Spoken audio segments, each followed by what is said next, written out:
So I hear that you chose an avoidant man.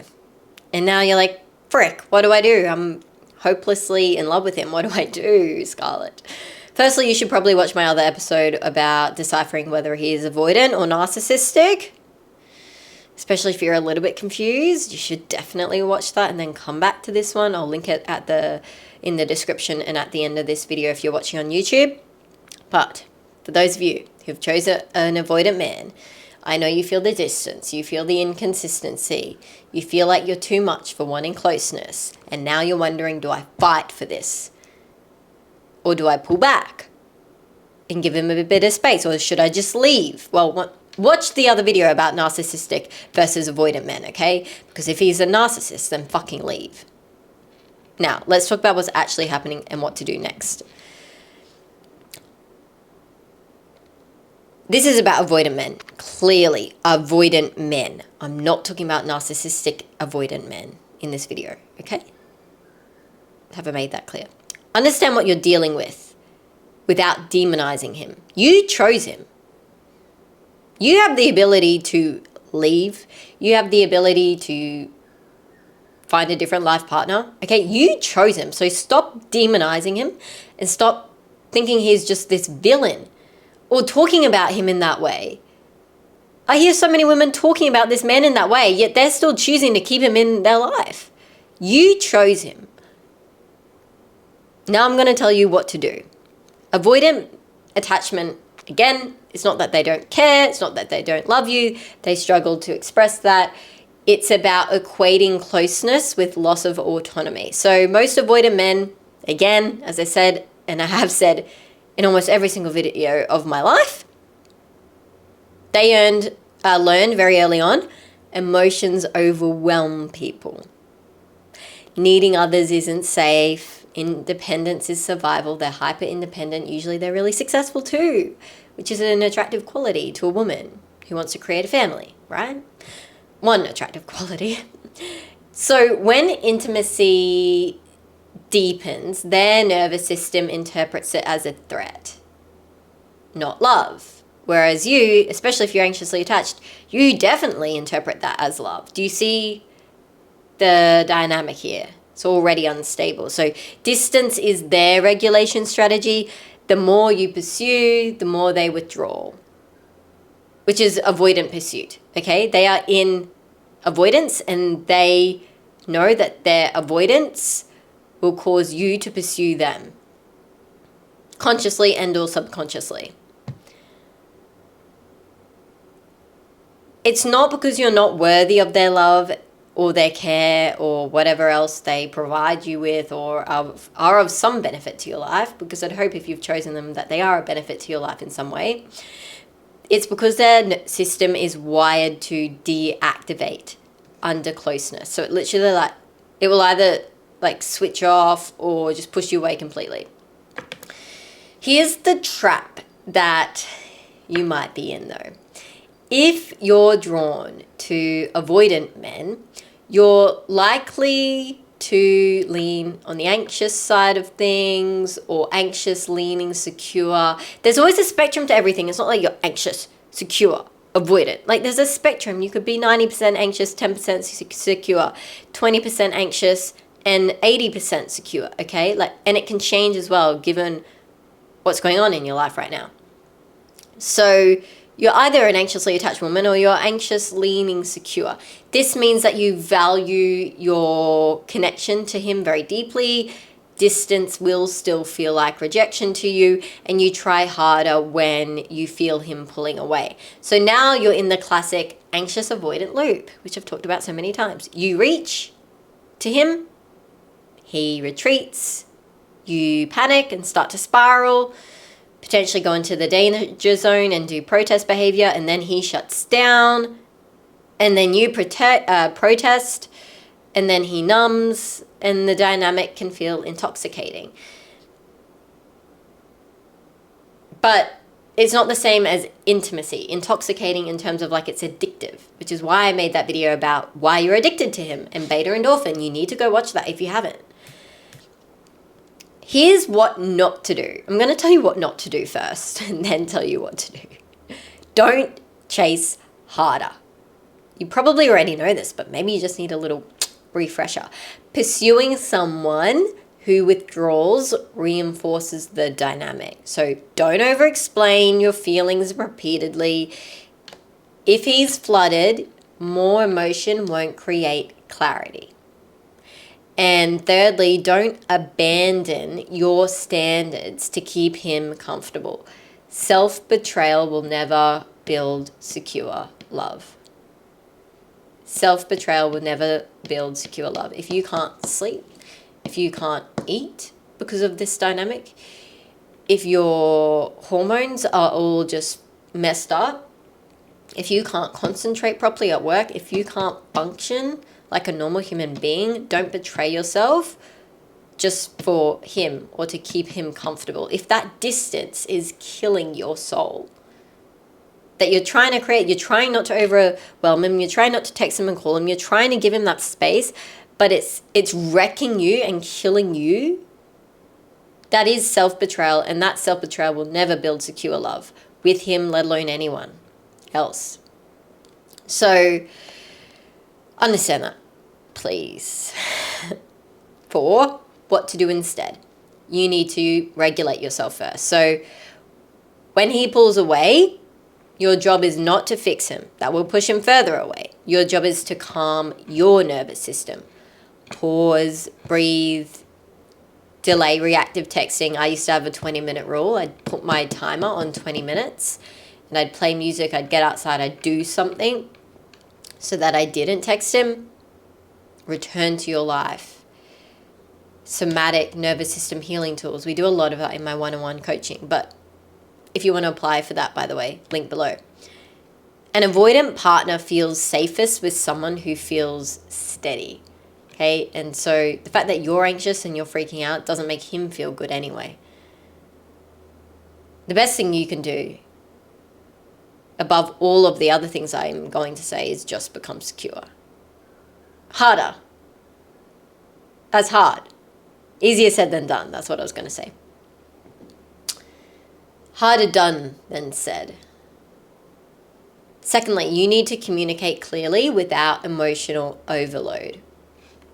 Instead of like, why don't you care? Did I do something wrong? Why are you pulling away? Why haven't you answered my message? Why did you leave me on red? I told you not to do that. Try sending this. I value consistency. You can steal this from me if you want. I value consistency. When communication drops suddenly, I feel disconnected. Can we find a rhythm that works for us both? You might want to replay that. Write it in your notes. Send it to him. Say it to him. Whatever. Calm, direct, and in a manner that's non-accusatory, not like in a critical way. Say that in a warming, calm way. Avoidants respond better to clarity than any sort of intensity. Okay? Another thing you can say is like, given the situation, do you understand how it's making me feel? That's a good one too. Thirdly, match the energy. Don't manipulate, because that's just toxic as fuck.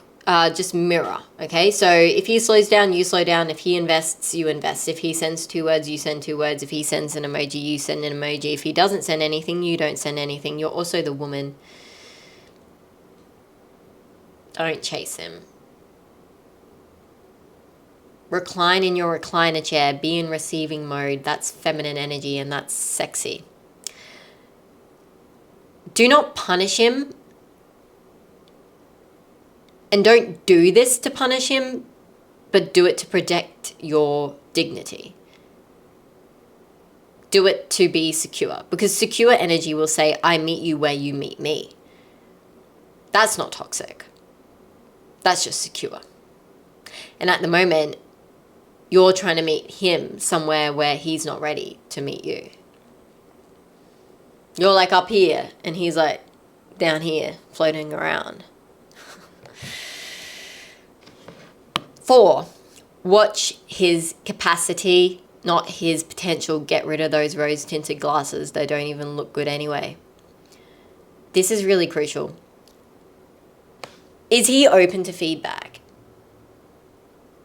Is he willing to have hard conversations? Can he take accountability when his nervous system is calm and regulated? In the moment, he won't be able to.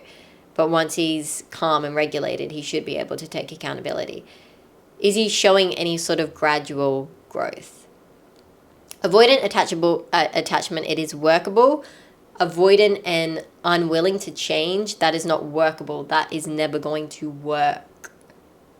If he's unwilling to change, unwilling to accept his attachment style, it's never going to work. No matter how secure you work on becoming and how many of these, tips you take on board and do, you will never feel secure or fully detached from someone who is emotionally inconsistent, hot and cold, and just not meeting you where you meet them. Like, it's just never going to work.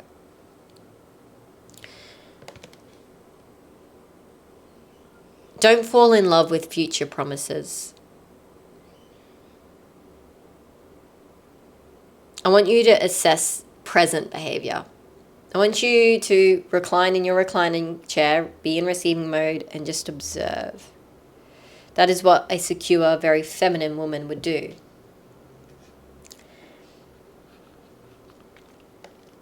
You cannot love someone into security, unfortunately. He has to want to examine his own patterns. He has to want closeness more than he fears it. He has to want closeness more than he fears it. And for some avoidants, that's scary, and they won't be able to do that. Some will. At the end of the day, you have to decide, are you trying to earn this love or earn this person? Or am I choosing someone capable of giving it? Are you choosing someone capable of giving you the love that you deserve? Now, when it can work on a positive note, an avoidant man can become deeply secure. Rare, but possible. When he feels respected and not chased, when he isn't shamed for needing space, when he sees that intimacy doesn't erase independence, and he does his own inner work. Should I read that list again?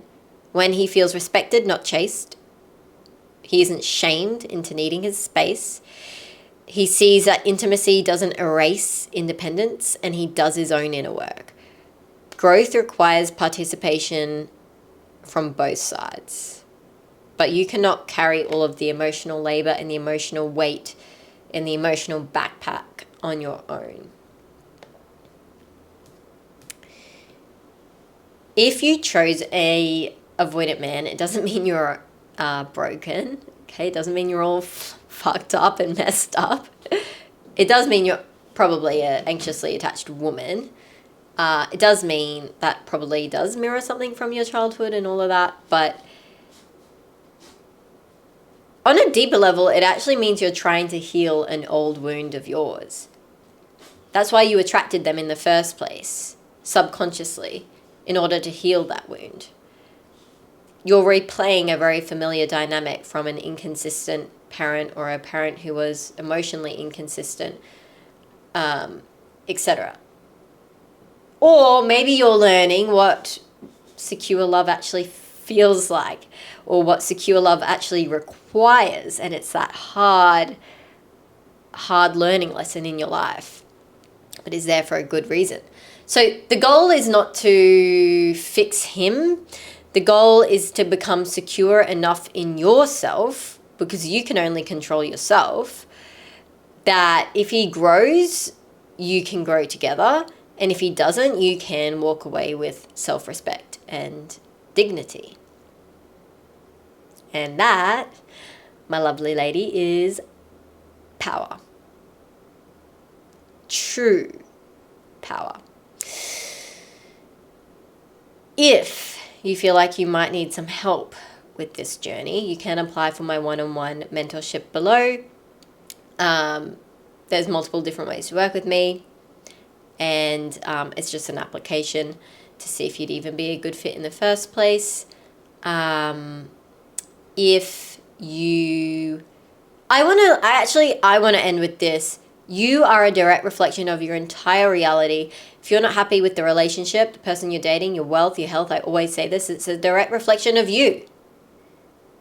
One of my hardest moments was taking full accountability for the reason my job was the way it was, the reason my life was the way it was, the reason I was so stressed all the time, the reason I was getting triggered, all of this stuff. I was like, you know what? Yes, maybe I was born into some stuff. Yes, maybe there's some genetics at play, but you know what? It's still up to me. And so you have to change your inner belief system. That's the first thing that you could do. And the easiest thing for that is the 30 days of healing your anxious attachment journal prompts. Oh, journal, that's not going to change anything. Well, it changed everything for me. Cognitive reframing, go search it up. Plenty of research backing it up. I think $13, $14 is worth it. If it's going to change your relationships, your health, your wealth, literally every area of your life. I don't say that in a pressurizing way. It's just that people don't realize the value of what cognitive reframing will do.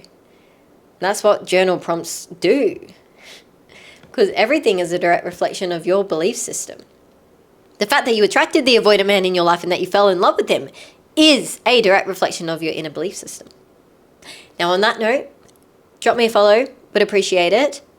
And yeah, all of my resources and other links are linked below. I'll see you in the next one.